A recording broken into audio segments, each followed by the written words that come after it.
नमस्कार, मैं अमित श्री अरविंदो सोसाइटी की ओर से आपका हार्दिक स्वागत करता हूं।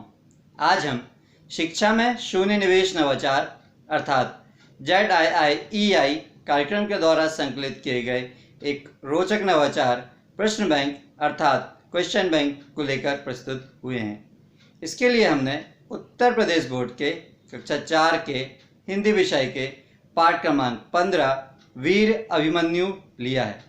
यह पाठ वीर अभिमन्यु के अंतर्गत संज्ञा, समास शब्द, शब्दावली, मुहावरे आदि का वर्णन विद्यार्थियों को अच्छे प्रकार से किया जा सकता है। तो चलिए हम देखते हैं कि किस प्रकार से हम इस नवाचार प्रश्न बैंक का उपयोग करते हुए यह पाठ समझते हैं। इस नवाचार प्रश्न बैंक में विद्यार्थी अपनी पाठ की वर्तमान समझ के आधार पर अपने सहपाठियों के साथ मिलकर पाठ से जुड़े हुए अनेक प्रश्न बनाते हैं और उनका उत्तर प्राप्त करके वे पाठ की समझ और अधिक अच्छे प्रकार से विकसित कर लेते हैं और यही इस नवाचार की मुख्य नवीनता या विशेषता होती है। इस नवाचार के कारण न केवल विद्यार्थी पाठ के विषय वस्तु से रूबरू होते हैं बल्कि बच्चों के सर्वांगीण विकास के लिए, बच्चों के होलिस्टिक डेवलपमेंट के लिए जो भी गुणों की आवश्यकता होती है, जैसे शिष्टाचार, अनुशासन, धैर्य, विनम्रता, परस्पर सहयोग, आत्मविश्वास, ये सारे गुण बच्चों में धीरे धीरे इस नवाचार के कारण विकसित होने लगते हैं। तो चलिए हम देखते हैं कि किस प्रकार से हम इस नवाचार का क्रियान्वयन अपनी कक्षा में कर सकते हैं। इस नवाचार का क्रियान्वयन एज अ रिवीजन या पुनरावृत्ति के रूप में होता है, इसलिए शिक्षक पहले से सुनिश्चित करके रखते हैं कि इस पाठ का निर्माण, व्याख्या और समझाइश कक्षा में पहले ही कंप्लीट हो चुकी हो इस नवाचार के क्रियान्वयन के पूर्व। जब इस नवाचार का क्रियान्वयन कक्षा में किया जाना होता है और शिक्षक कक्षा में प्रवेश करते हैं तो जितने भी विद्यार्थी होते हैं शिक्षक उनको 7 समूह में बांट देते हैं। हर समूह का एक प्रतिनिधि नियुक्त कर दिया जाता है और फिर विद्यार्थियों से बोला जाता है कि आप अपनी पाठ की वर्तमान समझ के आधार पर पाठ से जुड़े हुए अनेक प्रश्न बनाएं। ये प्रश्न लघुत्तरी, अति लघुत्तरीय, दीर्घोत्तरीय और व्याख्यात्मक हो सकते हैं। थोड़ी देर में सभी 7 समूह का अपना अपना प्रश्न बैंक बन जाता है। फिर शिक्षक बोलते हैं क्यों ना आप अपने अपने प्रश्न बैंक एक दूसरे से एक्सचेंज कर लें, अदला बदली कर लें, इससे सभी बच्चों को सभी प्रकार के प्रश्न मिल जाएंगे।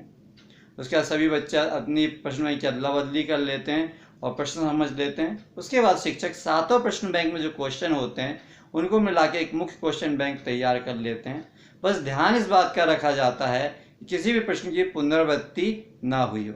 उसके बाद उनके उत्तर सभी बच्चों को लिखवा के, समझा के और नोट करवा के बच्चे अपने उत्तर प्राप्त करके बच्चों का जो कॉन्सेप्ट है वो बिल्कुल क्लियर हो जाता है इस पाठ से संदर्भित। अब हम देख लेते हैं कि किस प्रकार के क्वेश्चन बच्चे इस प्रश्न बैंक में लिख सकते हैं। जैसे वीर का पुत्र का समास पद क्या होगा? वीर का पुत्र का समास पुत्र होगा वीर पुत्र। इसी प्रकार से पृथ्वी का शाब्दिक अर्थ क्या होगा? पृथ्वी का शाब्दिक अर्थ होगा धरती। इसी प्रकार के जो प्रश्न है विद्यार्थी अपने प्रश्न बैंक में रख सकते हैं और उसका उत्तर प्राप्त करके पाठ की समझ बहुत अधिक अच्छे प्रकार से विकसित कर सकते हैं। हमें उम्मीद है कि आपको इस नवाचार का क्रियान्वयन जरूर पसंद आया होगा और उसका क्रियान्वयन आप अपने विद्यालय में जरूर करेंगे। हमें पूर्ण विश्वास है कि इसके बहुत अच्छे सकारात्मक परिणाम आपको देखने को मिलेंगे और आपके स्कूल की लर्निंग आउटकम में जरूर वृद्धि होगी। यदि ये वीडियो आप फेसबुक के माध्यम से देख रहे हैं तो प्लीज़ ZIIEI का फेसबुक पेज जरूर लाइक कीजिए। अभी तक यदि आपने ZIIEI का यूट्यूब चैनल सब्सक्राइब नहीं किया तो प्लीज़ आप ये यूट्यूब चैनल सब्सक्राइब कर लीजिए। नीचे डिस्क्रिप्शन पे इनोवेटिव पाठशाला मोबाइल ऐप का लिंक मौजूद है जिसे आप डाउनलोड करके इसी प्रकार के रोचक, मनोरंजक और ज्ञानवर्धक नवाचार प्राप्त कर सकते हैं और अपने स्कूल का लर्निंग आउटकम बढ़ाने में मदद कर सकते हैं। इसी प्रकार के वीडियो के साथ हम आते रहेंगे। आप ये चैनल देखते रहिए। धन्यवाद। नमस्कार।